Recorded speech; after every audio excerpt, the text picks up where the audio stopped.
Right. I'm so glad to be here with you all this morning. I'm so glad that gosh, you guys have been doing this a lot of years. Well done. That you're like, yeah, this is keeping me young. I hear that actually from people a lot. And especially when they get around other people their age who aren't doing yoga. And other people maybe even aren't their age, but who think they're a decade younger than they are, which I happen frequently happens to me with you all. I'll be like, wait, you're 75? I'm like, I thought you were maybe 65. Yes, so it gives me great hope for aging, and I thank you all for that, including Mom, awesome one here. So anyway, thanks for having that commitment to yourself and inspiring me and others. We're going to start off on our back bodies. We're going to get into breath. I think it's really key when we're going to do anything with our body that we have a center. So I was just mentioning with doing massage and what intense work it is. I very intentionally do like a ujjayi breath that gets me into my core, into my roots, and into my body enough that I will catch myself if I'm shrugging, tightening, striving. So as you settle, I'd like you to just take a moment and even notice if you have taken on any kind of striving this morning. What has your morning been like? How comfortable are you in your body right at this moment? If there are places that have aches and pains, just please say a gentle hello to them and a willingness to honor them during our practice. Let's begin, please, with a few sighing breaths. Inhaling slow, deep, and wide. And again.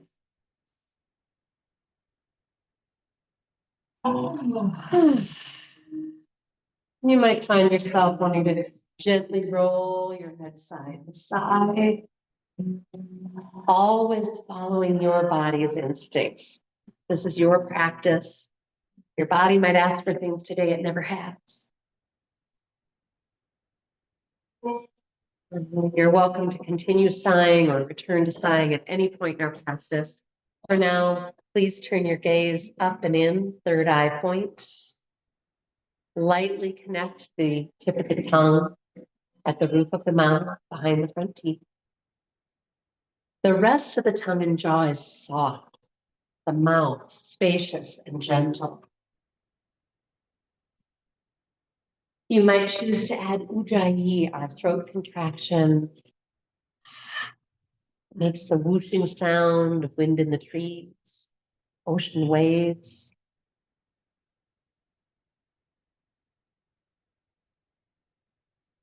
And if your mind has been particularly busy and active, you can use that ujjayi like a kind of a cleansing breeze for the surface of the mind.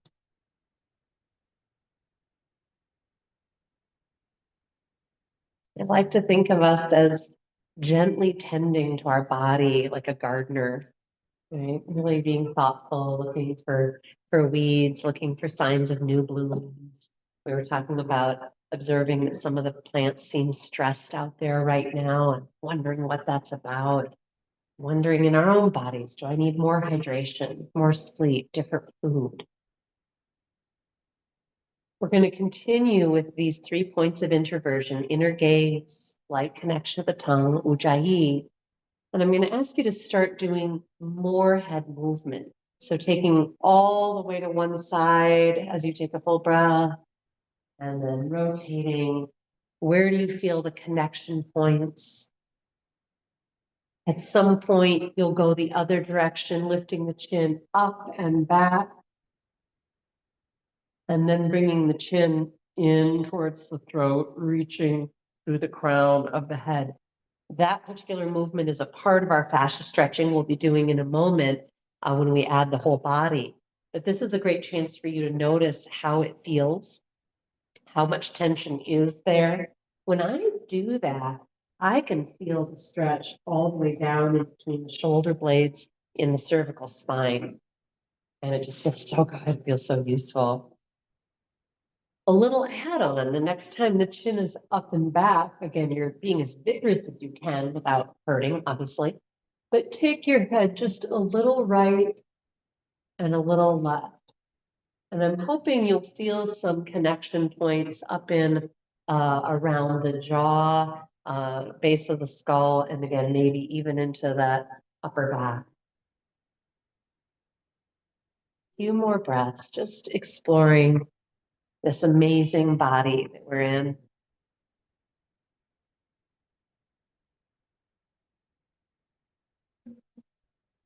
The next time you're exhaling, just have your head in neutral. Empty the breath completely to come into abdominal pumping. We're going to draw the belly in and push out. In and see how skinny I am, big Buddha belly. Just notice where the connections are this morning. I can sometimes feel that it's connecting all the way back to the spine or into the kind of sternum and xiphoid process. You're helping flush your organs with fresh blood, you're helping create mobility in all the fascia that holds the organs. Pretty cool stuff. Let's do one more round. Maybe you'd like to speed or slow that pumping. This is also a great way to move emotional stagnants. You know, a lot of times if we're in a hurry or worried or stressed, we'll store some of that in our abdomen. A lot of people also in their neck.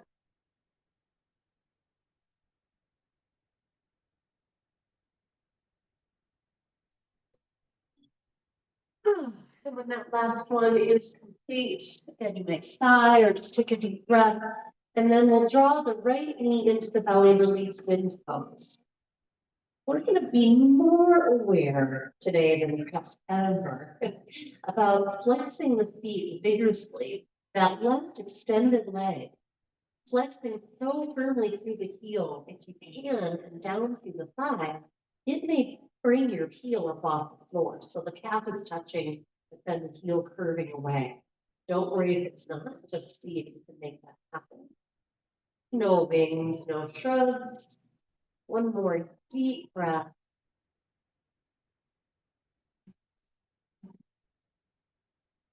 Relax your flexion a moment. Then take that right leg straight to the sky. Reflex and point. Flex and point, both feet.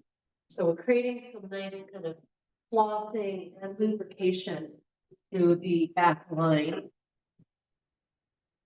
Enjoy a long inhale and exhale. Root through the core. Slowly descend to that right leg, like you're trying to paint a stripe on the wall in front of you. And when you relax completely, notice, were you tightening in your neck, your tongue? We ideally want to stay soft there. Let's bring the left knee into the belly, release wind pose.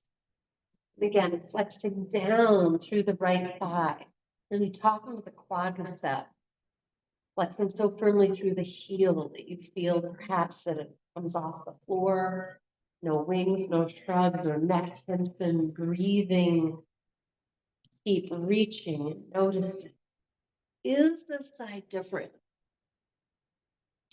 And then as you're ready, you might relax that flexion, give it a break. You don't need cramps. Then take that leg to the sky and point and flex both feet. Yeah. Anytime we do this through hands, feet, oh, so good. On an exhale, root that low back. And remember, you can bend the knee if you need to in order to keep the back rooted, the neck relaxed.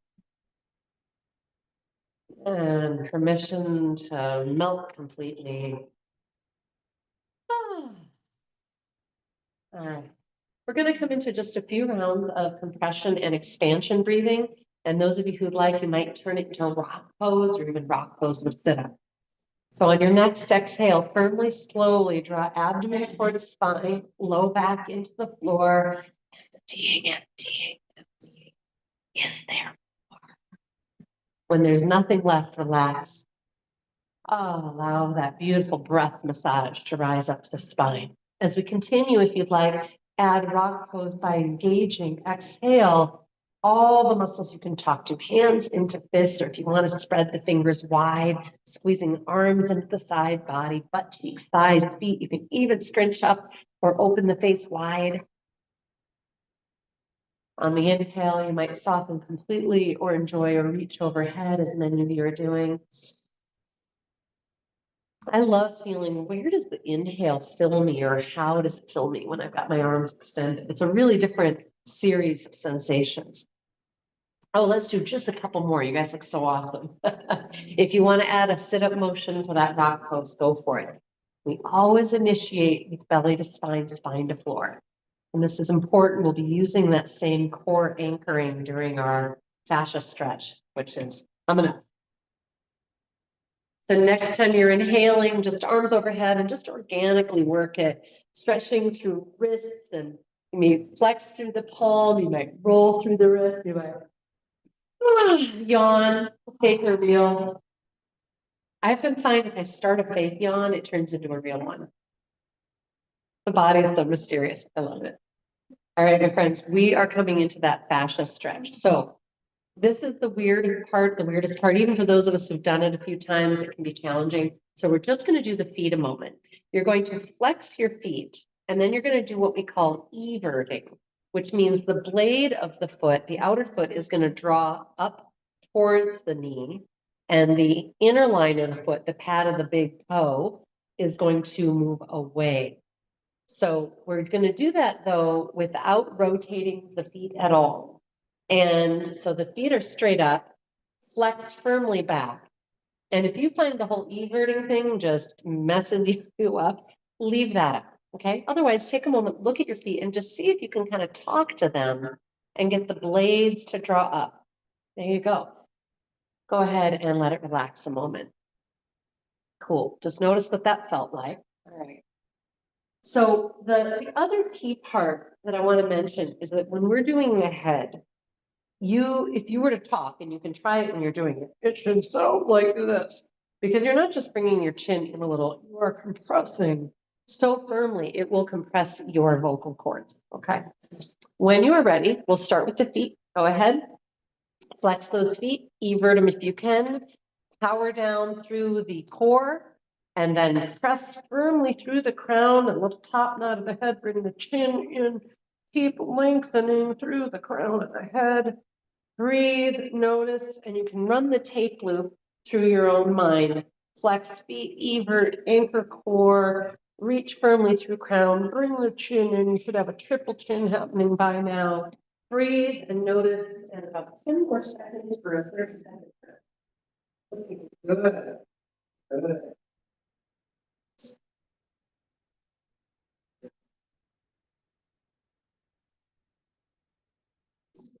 And relax. Oh, any questions before we do the next little walk? And to describe it was very helpful.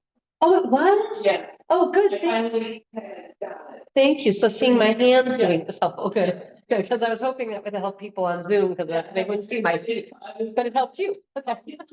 Awesome. Thank you. All right. Yeah. I'm so confused about it. Yeah, it's, like I said, just kind of don't worry about it. But here's a little add-on, a little motivation of why it might be good to keep trying. Because sometimes in the trying to communicate, eventually our body gets it. I have had that happen many times, and I've seen it happen with you all. One of the benefits of being able to evert your foot, so I've got it flexed, but then I'm pressing through the ball of the foot away from me and letting the blade of the foot come towards me. So it actually kind of cocks your ankle a little bit. One of the benefit of being able to do that communication is that's going to help with your anchoring that we try to use when we're doing balancing, right? We know from train tracks, tree pose, even warrior, that if we're losing balance, it's usually that we're tipping to the outside. We're losing connection through that ball of the big toe.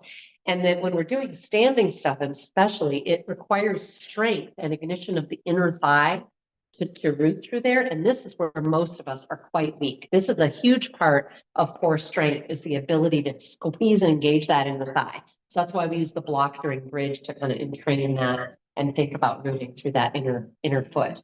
So that's a reason to keep focusing on it. Lisa. Whatever you did, was listing, I had a spot on the side of my foot. It's the paper like Oh, cool. That's really cool. So yeah, a kind of chronic pain in the foot went away from doing that. That's super. Yeah, that's so cool. Well, a reminder, again, just for, because sometimes we forget the truths of our body because it just does what it does. Our fascia is a contiguous piece of fabric, if you will, between the skin and the muscle, all over our entire body, including up into our scalp and down through the feet and the plantar fascia. So anywhere, and there's other places in the body too, but that just that surface layer, anywhere that it is kind of bunched up, sticky, etc., will cause issues further up and down the line. And similarly, I had sprained my right ankle a long time ago, I rolled it, and there was a place right between, kind of above and between where my pinky and the next toe connect that would just ache and hurt. And my ankle continued to not heal. It was only when I went and got acupuncture and it hurt like heck when she first put the needle in and then it didn't hurt.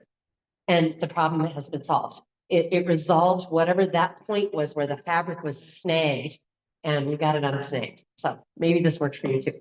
Let's do it again. This time though, I am gonna have you do arms for those of you that want to add it. So just do arms on its own for all the same reasons. It's easy to lose awareness. So you're going to first take your hands towards the ceiling like you're pushing the ceiling away. And first, please slide your shoulder blades down your back, right? Then continue to press and see if you can keep pressing and allow your shoulders to come off the floor towards the ceiling. So blades are down the back, but we're letting the shoulder heads come off the floor. Now see if you can flex your fingers even further towards the floor. So you're getting as deep a flexion in the wrist as you can. All right, now rotate like you've got platters on your hands, rotate them to the outside until your fingertips are pointing towards your feet or however far you can get them. If you cannot get them all the way towards your feet, notice where you maybe feel restriction. Take a couple more breaths with me and talk yourself through, or I'm going to talk you through, but you can then as well, the basic. Shoulders are down the back, but coming away from the floor to push the ceiling as high as we can. And then we're going to make sure our elbows are straight and then rotate the platters until the fingertips are pointing towards our feet. Keep going, keep going. And then let it relax a moment. All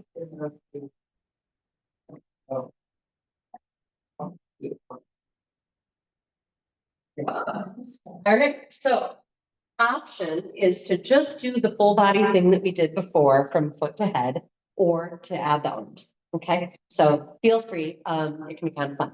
All right, as you're ready now, go ahead and look at your feet if you need to get them as intelligent as they can. Flexed very deeply. That's critical. That's more important than the everting. Then if you can add the evert, blades of the feet coming up towards you. And then as you're ready, anchor your pelvis, push firmly through the crown, push the hands towards the ceiling so firmly the shoulders come away from the floor, and then rotate your fingertips to the outside and then down towards your toes. Keep pushing through the palm, keep pressing through the palm, bringing the chin down, pressing through the crown. If you've done this before and you want to experiment with adding the briefest little lift of your head off the floor, and it's like just lift it enough that it's not touching. That's it. Just enough that it's not touching. If you come too high, you're now kind of going to miss the benefit. Breathe, notice. If you would like, holding for another 10 seconds, firmly through the heel and everting, anchor through the core, shoulder heads away from the floor, elbows straight, fingers spread, by the way. See if you can spread your fingers, press through the palms a little bit more, and then relax. I'm so rewarded by the like, oh, that happens afterwards because I feel that way too. It's like, that is a lot of work, right? A lot of work. Well, take a moment, just breathe and notice. And if you're inspired, you can roll head side to side. We're then going to plant the feet like you would for bridge, but actually kind of bring them together. And we're just going to windshield wiper both knees side to side. Yeah, and you might have your arms out in a kind of palms open, a little T pose or palms down, whatever you're comfortable with.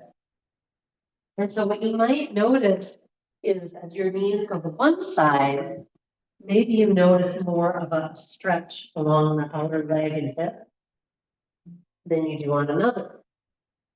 Maybe it registers in a different location, low back, for example. What I find in this pose is that I often can feel if I hold on the one side, I can feel a stretch down into psoas, that kind of deep in under the hip bone. So if you're getting some kind of interesting stuff, pause there, bring breath to it, see what you can create. Then we're going to come back to center, add the block between the thighs for our bridge pose. You guys know that one, of course. If you want a different block than what you have handy, let me know. I'm happy to get you something. This is another great place to practice that anchoring into the inner thigh, inner foot, for example, right? So think about that. So ideally you're anchored through all four corners of the feet, the ball and the base of your pinky toe, and then both sides of the heel. But it's really that inner line of the foot, that big toe, that most of us need to wake up. You might do exhaling rise in bridge, inhaling descend one rib at a time. See if you can kind of tuck your tailbone and control the descent. This is going to make your muscles of your glutes and hamstrings work, which, believe it or not, I know most of us feel we're so tight there, we think we're plenty strong. But usually tension denotes some form of weakness, or it will actually make us weak. So this is a good way to really lubricate those tissues, get them working for us. This is also an opportunity, because we're moving so slowly, to notice, am I breathing? Can I let breath initiate motion? Am I unnecessarily tightening in my neck, my face, my mouth? Can I soften? Am I forgetting about my feet, or am I doing something funky? Sometimes people curl their toes and grip the floor, and instead we would want to anchor and spread. And then what would feel good in your arms? Some people enjoy kind of winging the shoulder blades in and letting the palms rotate open. Some of us enjoy anchoring through the upper arm and getting to anchor down through those blades. Do just a couple more.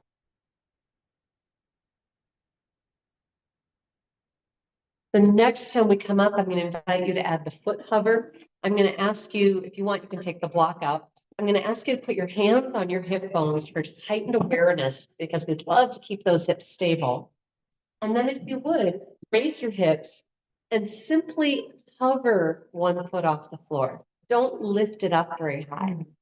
If holding in that position is difficult, notice. That means something's going on. It may be that you have so much tension in the hamstrings that it's making you feel weak in that one leg.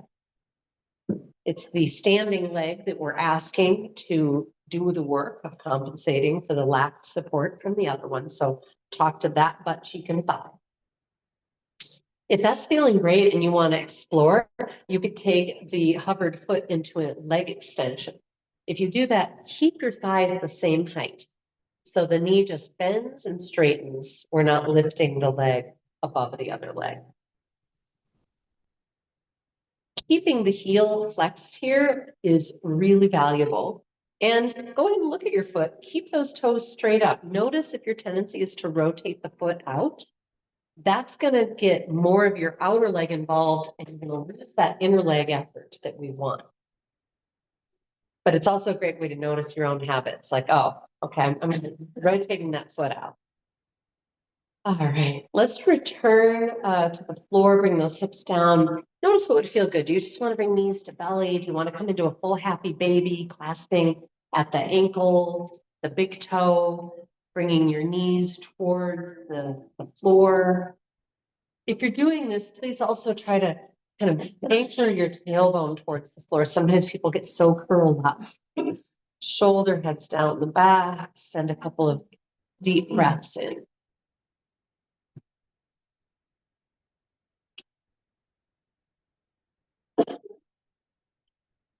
From here, what would feel good is you need to come into butterfly at the butt. You need to come into half straddle. I really love playing in half straddle. I often will I have two different kind of techniques that I use. And one is I'll just bring my hands down behind my knee so that I've got the support to fully straighten the leg and point and flex. The other is I'll have one hand with the, well, I have both hands on my big toes, but I'll bring one heel in and the other one out. And it will not get straight because I'm too tight in the hamstrings, but I find that I get a different kind of stretch with that pressure that pose of my hand on the foot gets. So it's a great chance to notice if either of those feels particularly useful. This would be another wonderful pose to do most mornings. I really, I know a lot of people walk a lot, but that does not give you that feet to the outside of the hips stretch. Speaking of which, let's bring the soles of the feet together on the floor, letting the knees settle towards the floor, butterfly. Take a moment in relaxation to just notice what's that like for you. And then as you're ready, invitation to raise the hips just an inch or so. Again, we're not trying to go high, we're trying to just hover. The higher we go, we tend to use more of the outside of the hips and less of the strength that we're trying to build on the inner thigh groin area. I'm hoping you can kind of feel that very deep low butt cheek.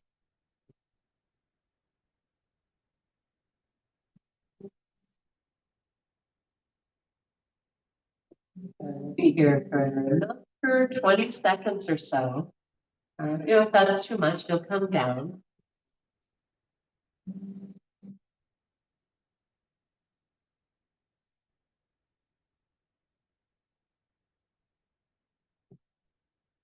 And settling, you might straighten the legs into corpse pose.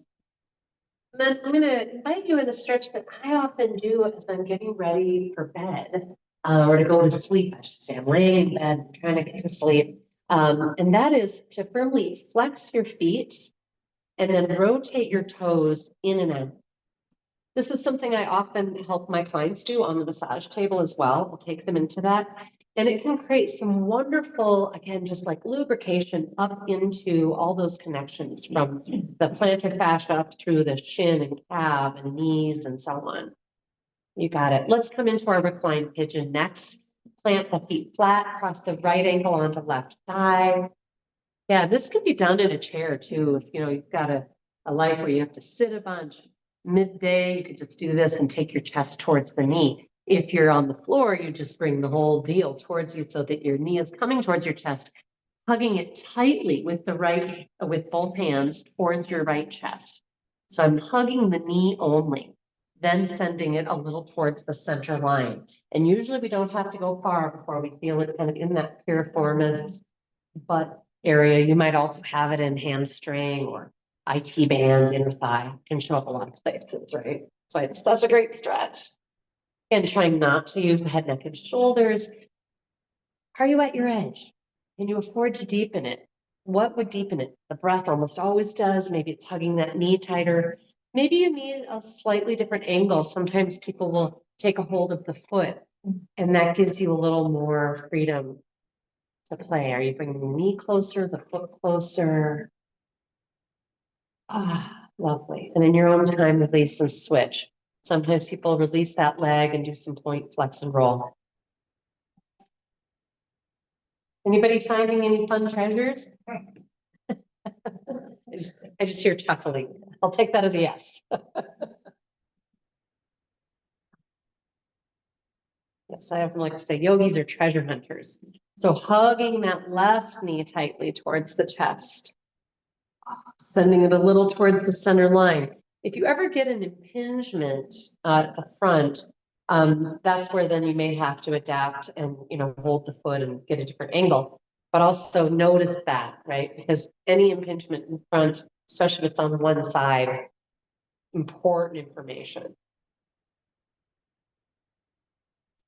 We are going to come from here, actually, go ahead and do a brief bridge or kind of counter stretch, but we're going to come from here into a quadricep and hip flexor stretch. If you like doing the floor version, just roll over on your belly or your side. If you like doing the standing version, come on up.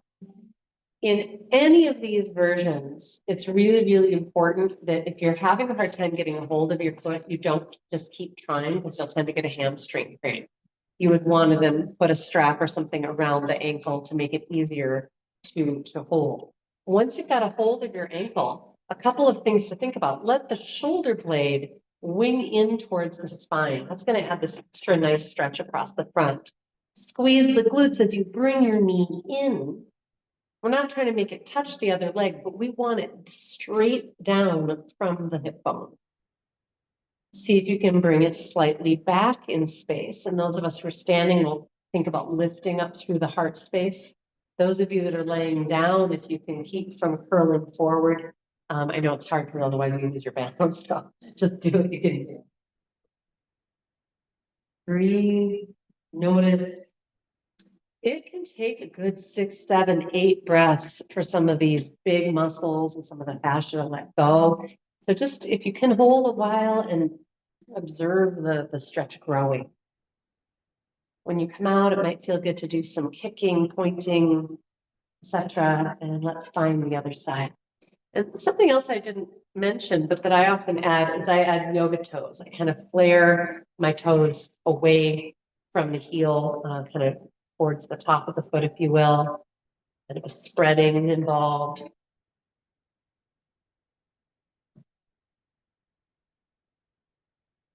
Again, thinking about rooting through the inner line of the standing foot for balance, those of you who are standing. Noticing if you've got a lot of proprioceptive kind of wobbling happening, that's a great indicator that we need to work on that inner line anchoring. Bringing the knee in toward the other leg until it's neutral behind the hip joint or under. Shoulder blade winging in. Breathing, noticing, is this side different? And then we're going to be coming onto our belly if you're not already there. Those of you who are on your belly, by the way, too, like, who really want both pose, go for it. Getting a hold of both ankles. Shoulder blades in, pelvis anchors, toes flare, press the ankles back into the hand and soften. You might do that a few times. Otherwise, if you're just hanging out there a moment, rock those hips, bend the knees, windshield wiper the lower legs. This is going to prepare us beautifully for our beloved forearm plank. Woohoo! So in forearm plank, we love to find in each of our bodies equal use of front and back body. Now, sometimes people come into a hyper tuck in order to keep their low back from hurting. And as we're learning forearm plank and getting stronger, sometimes that's necessary. But most of you are pros at this point. If you do have low back stuff, just stay on your knees. That's going to be the better thing, usually, than hyper tucking.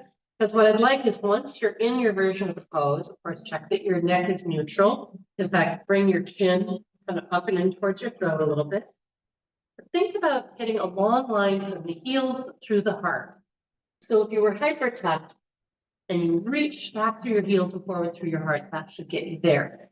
If you're swagging, notice that you need to deliver your quadriceps towards the ceiling. Because if you're swagging, you're going to be shaking and feeling weak. You're not weak. We just need to use the architecture right.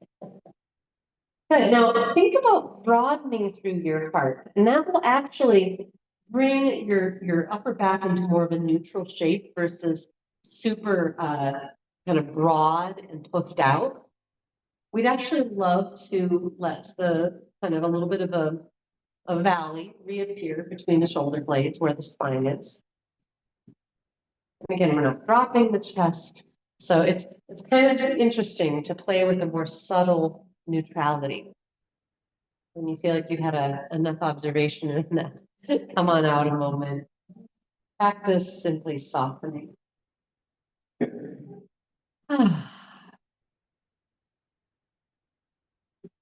I ask you, what's it like to be you today? What do you discover? We're going to come into flight in jet airplane. And before we actually take flight, I'm going to invite you to pay attention to a couple of alignments. So as you're ready, if you can, rest on your forehead. And now I know that sometimes that makes your nose maybe squish into the floor.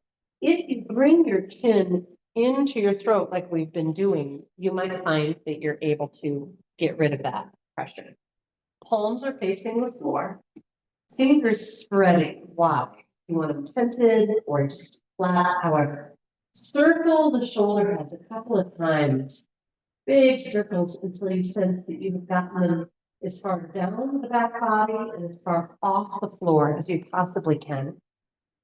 And I'd love you to just hold and feel that. Now, when I do that, just even standing or on the belly as you are, I can already feel work in my upper back and mid back. Are some of you feeling that? Sweet, well done. Okay.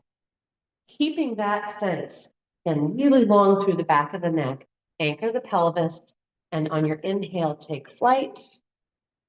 Keep reaching long through that same part of the head. We're not reaching forward through the chin at all. Exhale, soften. Inhale, extend. Exhale, soften. And you can go as high as you'd like in your jet airplane. But again, the hands are always reaching back more than they are up. If you go up, it'll tend to rotate your shoulder head forward. And we don't want that. Would it feel good to you to hold in your airplane? Maybe even add some alternate arm positions. I love taking one arm forward and holding and asking myself, can I get an extra little distance from one middle finger to the other?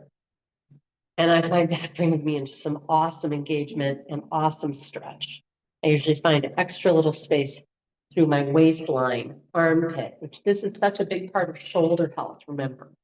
So if you're feeling a stretch through that kind of armpit area, just to the outside, that's a great indicator that you're too tight through that area, and it definitely wants more of this. Keep those fingers spreading. Oh, you guys, awesome.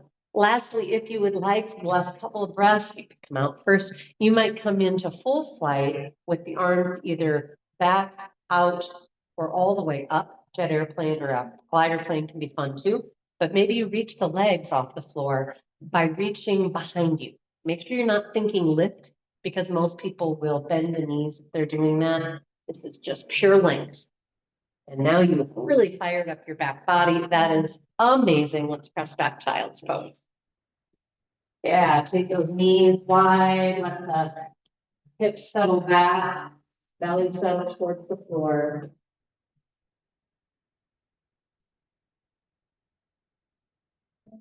And ideally here, our yoga breath really talks to the front and the back body. I'm hoping you're feeling some good massage.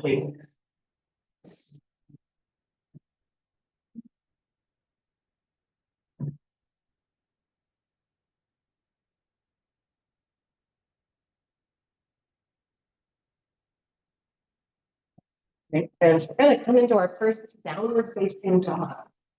So I'm going to give a little visual in case this is helpful for some. I'm going to ask you to intentionally create misalignment in your shoulders, but not hold it very long, and then realign properly. So misalignment would be the shoulders shrugging and coming in towards the ears. Proper alignment is they broaden down the back and away from the ears. If it hurts, obviously, don't do that extreme of an alignment. But I want you to experiment with that. I find it helpful to have my hands a little wider than my shoulders as I'm playing with that. Before you go there, you might want to, pedal it out, whatever you got to do, and then make sure those knees are bent as needed. I want you to have a long line from the inner line of the hands through the hips, and then playing with that shrug, if you will, and then that broadening. And what I hope you'll find, if you do a big inhale, exhale, belly to spine, is when those shoulders are broadened, you'll get all this length through the chest and armpit area. Did anybody get that? Did you feel like you were just able to elongate? Mostly silence from the floor. Still not sure? That's okay. Breathe, notice, a couple more breaths. Big inhale, exhale, belly to spine, send those hips up and back. That'll also let you deliver the stretch down through the heels. Yeah, maybe you want to hold both heels towards the floor, even if they're not touching, just towards the floor and let that stretch happen. Now you're getting into some fascia as well as muscle This is really good for anyone who struggles with plantar fasciitis. All right, invitation to come into either cow cat or upward facing dog, downward facing dog. If you're coming into upward facing dog, I implore you, squeeze an imaginary block between your thighs immediately. And then send your thigh bones to the ceiling and heels stay pressed back as you draw that heart forward. Exhaling, belly takes you up and back. And you can do that a few times. Elbows remain straight. Here comes that hot sun.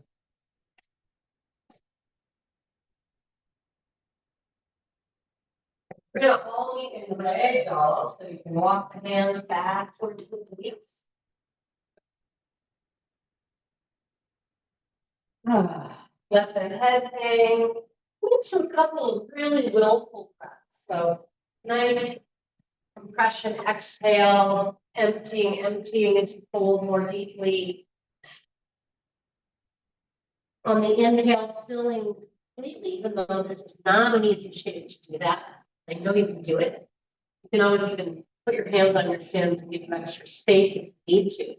But the deeper you are in the fold when you get a big inhale, the more likely you are to get a stretch into the hips and hands. Anybody getting that?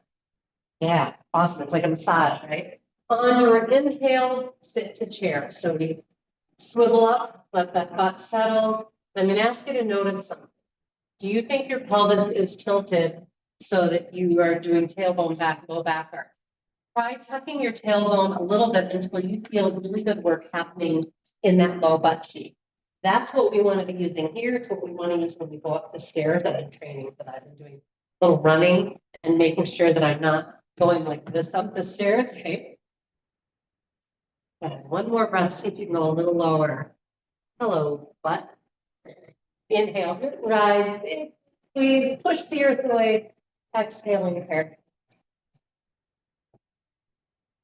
We're going to go sideways on our mat. Let's go this way since there's more open window light, or whichever way you want. And we're just going to go side to side. This is a chance to hear more from that outer and inner leg. Basically, it's a standing version of some of that half straddle we did, right? But I love both versions, but I like to start with the floor version first because there's no weight bearing. Now there's, as you know, a lot of weight bearing.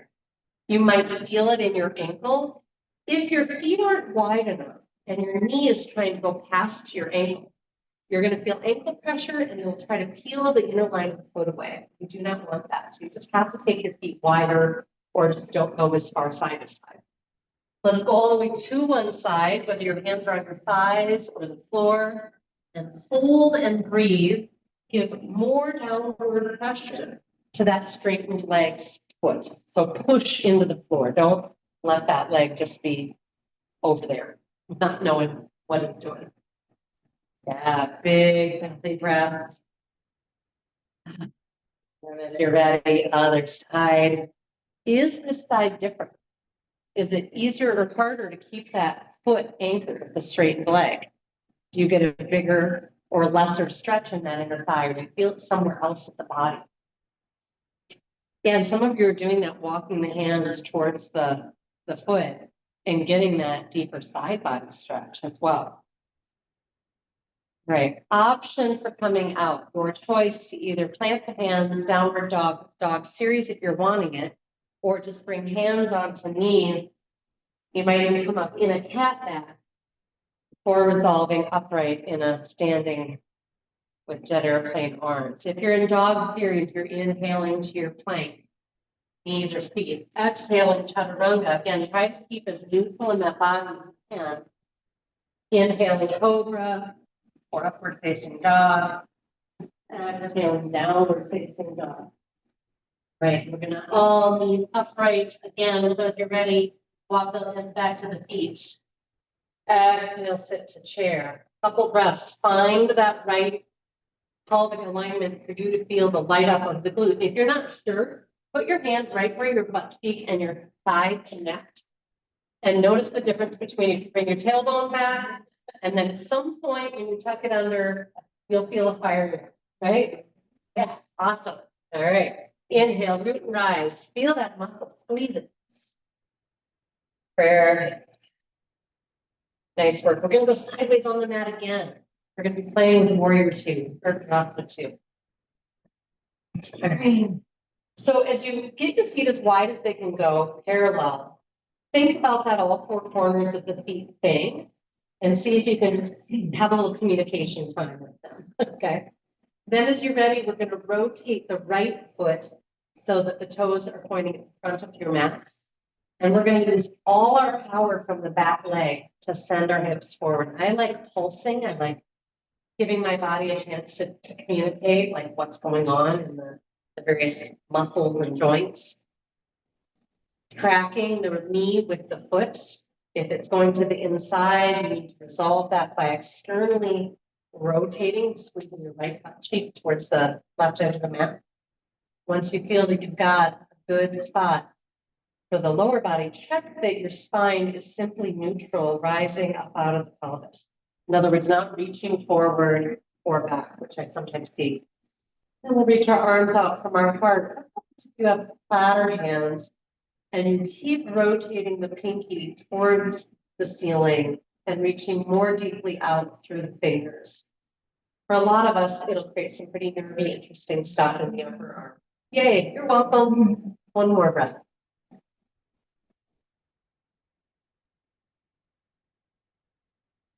And we'll neutral the feet and stretch.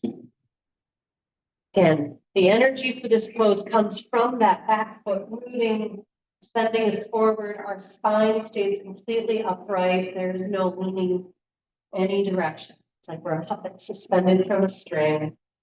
Find your edge, check your knee alignment, add your arms. Sometimes I'll play with turning the world's largest doorknob. In other words, I'll keep rotating as far as I can one way, and then as far as I can the other. We're going to come out of this pose in a moment by coming into that straddle, both feet neutral, and bringing our arms overhead. So when you're ready, neutral the feet, inhale, arms overhead. If you can bring the hands together, go for it and breathe there. If you can't, let them stay wide. We're reaching for the ceiling. And you can either have your head looking up or in neutral, whatever you're preferring. Breathe, one more. Big inhale. Exhaling, bend the knees and swan dive to a full. And just get nice and organic here. Sometimes I'll, just take my hips a little side to side again. And then I invite you one last time to notice what your body would like. Do you want to rotate, plant hands, step back, downward facing dog for some version of dog series? Do you want to come to your belly for another bow pose? Do you want to come up into your squat, bring the feet in and just do some standing hip pump? That might feel pretty good after those deep stretches.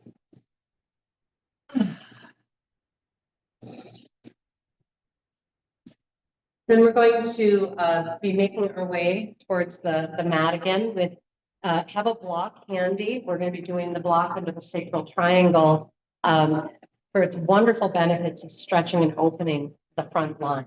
Right, we did that nice fascia stretch for the back line, and now we want to open the front line. Always lay down first, then lift the hips, place the block long left to right. Right at about the sacral triangle here, not in the low back. And so we should feel as we settle our weight onto the block that with the knees bent, it invites kind of a tractioning of the low back, which can feel really good. With the legs straight, it invites a marvelous stretch through abdomen, hip flexors, thighs. Some people find their legs can't completely straighten here. And there's no effort in the pose, just let your feet rotate open or whatever. But if your knees are not straight, that would tell us there's an overabundance of tension in that front line, probably a lot of it in the thighs. Maybe a bunch in the hips. Bring breath to the stretch.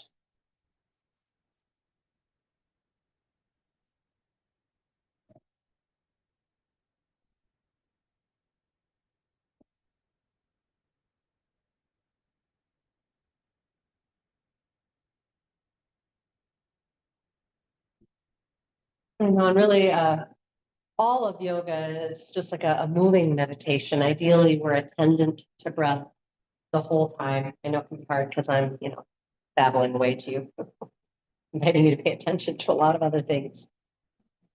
This is a sweet space right here to tune into the breath.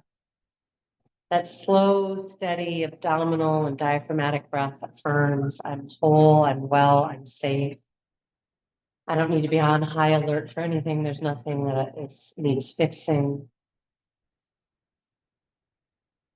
And this alone can be like a massage for your nervous system, for your emotional and mental well-being. So again, if you recognize that you've been experiencing a lot of hurry, worry, or emotional stress, becoming more intentional, I guess, about your breathing, focusing on it more throughout the day can be the most profound thing. And I love it because you can do it anywhere you are, right? While you're driving, walking, etc. Right. In your own time, come off the object of support. A lot of times knees to belly feels pretty good. And then I'm going to ask you to just explore for the next minute or so, what else would feel really good to you? One of my favorite stretches is to take the feet wide, like you would to go up into horse riding stance, and just let one knee at a time internally rotate down towards the mat. That's where, again, I get really good stretches into that side of the leg and hip. So if that's an area for you that's needs some help, that might be good. You might decide to do another round of bridge and perhaps hold it till you're through to your edge, maybe half a dozen breaths. Maybe you want to do bridge with foot up and see if you've gotten stronger.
Right, my friend, it's dessert time.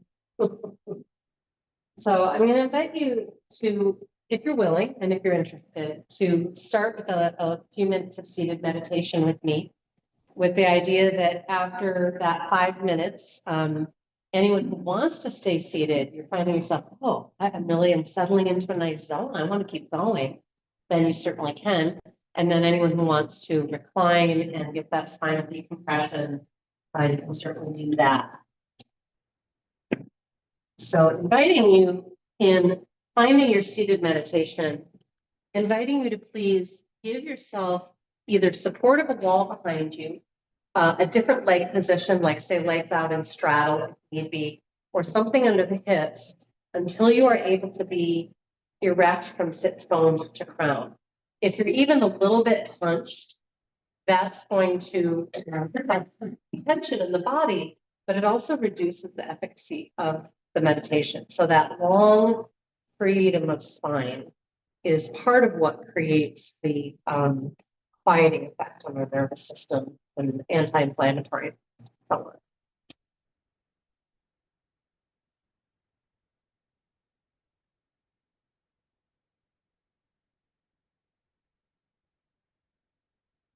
As you root and rise, you might feel a gentle tilt of the chin back towards the base of the skull. A beautiful calming in the neck overall. And we begin to witness the rising and settling of the spine. A few times throughout the 5 minutes, I'll chime my bowl, and that's an invitation to notice if your mind had wandered and simply retether your attention to the breath.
Like to continue with seated meditation, please do, otherwise gently reclining to your corpse or other resting pose.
Staying as introverted as possible. Please begin to scan your body, revisiting any aha moments, wisdom gathering from your practice.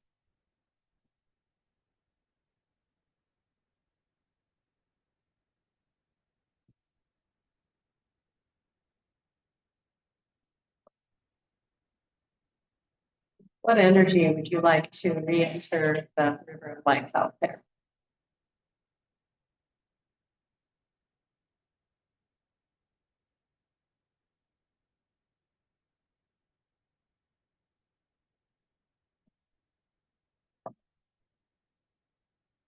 Please take a moment to thank yourself for getting to your practice.